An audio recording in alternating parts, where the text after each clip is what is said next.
Bonjour, ça va? Aujourd'hui, on va réviser ensemble le futur et le conditionnel. Ce sont deux verbes qui sont très liés et très faciles à étudier ensemble. Commençons par le futur. C'est un temps de verbe simple qui est utilisé dans beaucoup de situations, comme le futur en anglais. I will do something, je ferai quelque chose. Pour former le futur, il faut une racine plus des terminaisons. La racine pour les verbes réguliers ressemble beaucoup à l'infinitif. C'est l'infinitif pour les verbes en ER et IR, comme regarder et finir. Et pour les verbes en RE, c'est juste une question de laisser tomber le E final. Les terminaisons du futur, parfois on y pense comme the avoir endings, parce que les terminaisons ressemblent beaucoup au verbe avoir. AI, AS, A, ONS, EZ, ONT. En mettant tout ça ensemble, ça donne je regarderai, tu regarderas, nous finirons, vous finirez, j'attendrai, tu attendras, etc. Pour les verbes irréguliers, c'est un peu plus pénible parce que les racines sont irrégulières aussi au futur. C'est une des choses qu'il faut donc étudier et apprendre par cœur. J'irai, j'aurai, je serai, je ferai, je voudrais, je pourrais, je viendrai, je verrai, j'enverrai, je comprendrai, etc. Maintenant, j'aimerais que vous arrêtiez la vidéo pour poser des questions futures à un partenaire ou tout seul à haute voix. Puis, vous ou votre partenaire pouvez répondre aux questions, aussi au futur.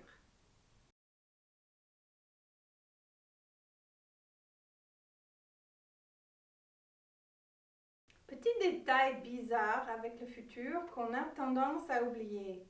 Quand on a une phrase composée avec deux verbes et que les deux parties de la phrase sont reliées avec quand, lorsque, dès que ou aussitôt que, si le premier verbe est au futur, le deuxième verbe sera aussi au futur. Pour les visuels, j'ai fait un dessin d'une balance avec ces 4 mots. Les deux verbes doivent être en équilibre. C'est compliqué pour nous parce que c'est différent de l'anglais.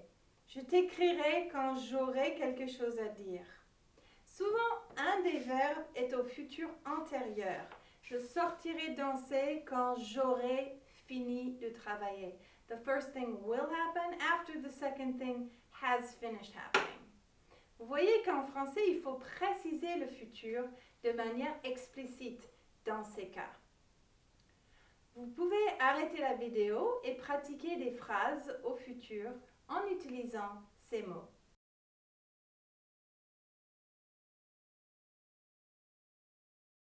Maintenant, on passe au conditionnel. La bonne nouvelle, c'est que pour le conditionnel, il n'y a rien de nouveau à apprendre.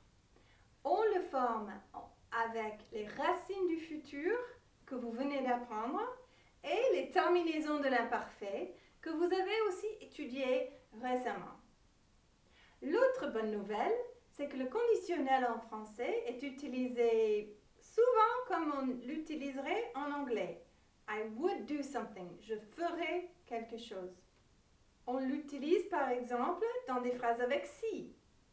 Si j'étais riche, j'achèterais une maison à la mer. Vous entendez d'abord l'imparfait, ensuite le conditionnel? Voici un autre exemple. Si j'avais un petit frère, je me sentirais moins seule dans la vie. Vous avez peut-être déjà étudié les autres temps de verbe qu'on peut utiliser avec si. Je vous les rappelle ici rapidement. Il y a 3 temps de verbe qui se trouvent d'habitude avec le mot si. Présent, imparfait et plus que parfait. Après si plus présent, on peut mettre présent, futur ou impératif. Après si plus imparfait, on peut mettre conditionnel. après si plus le plus que parfait, on peut utiliser le conditionnel passé. Lisez ces exemples.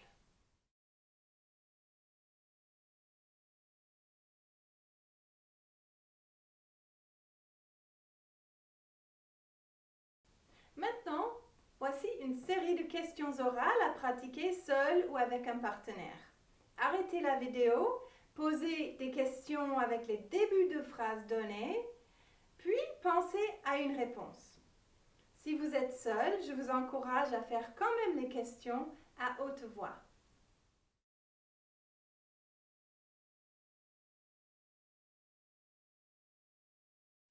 Le conditionnel est très utile aussi dans d'autres situations de communication.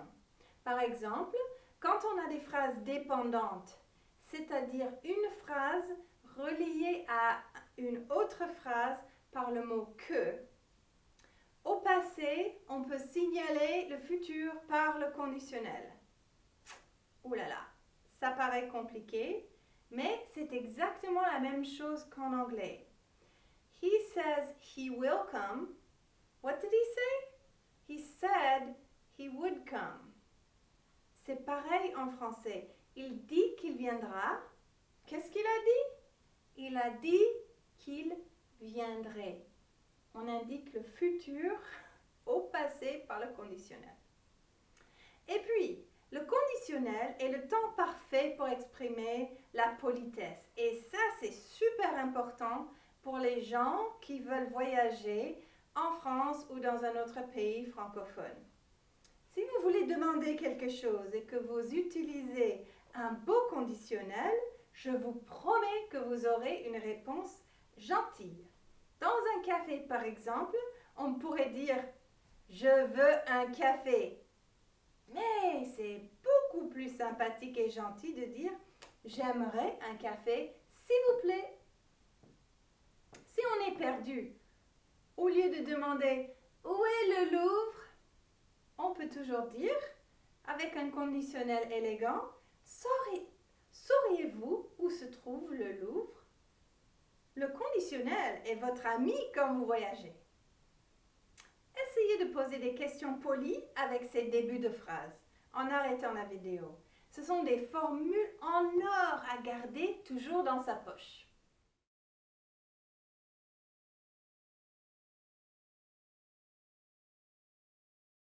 Une dernière situation où le conditionnel est très utile, c'est quand on veut donner un conseil ou faire un reproche à quelqu'un.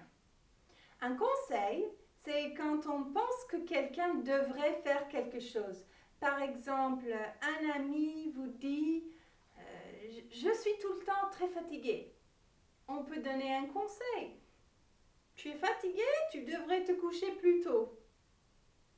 Devrait, c'est le conditionnel. Pour les conseils, on peut dire « Tu devrais faire quelque chose »,« Il faudrait faire quelque chose »,« Tu pourrais faire quelque chose »,« Tu ferais mieux de faire quelque chose ». Ce sont tous des verbes au conditionnel. On peut aussi utiliser le conditionnel pour faire des reproches. Un reproche, c'est plus fort comme interaction personnelle. C'est beaucoup plus critique aussi, parce que vous critiquez quelque chose que votre ami n'a pas fait dans le passé, qu'il ou elle aurait dû faire. Something your friend should have done or should not have done. Ça, c'est le conditionnel passé. Par exemple, votre ami vous dit « Je meurs de faim ». Vous pouvez dire « Tu aurais dû manger avant de venir ». Ou bien « Il aurait fallu manger avant de venir ». Tu aurais pu manger avant de venir. Tu aurais mieux fait de manger avant de venir. Je connais des gens qui en anglais appellent ça « woulda, coulda, shoulda ». Le conditionnel passé, c'est le temps qu'on utilise pour les « woulda, coulda, shoulda » dans la vie. Maintenant, vous pouvez arrêter la vidéo et pratiquer les conseils ou les reproches. Imaginez qu'une amie ou un ami vient vous voir avec ses problèmes. Qu'est-ce que vous lui conseillez? Qu'est-ce que vous lui reprochez?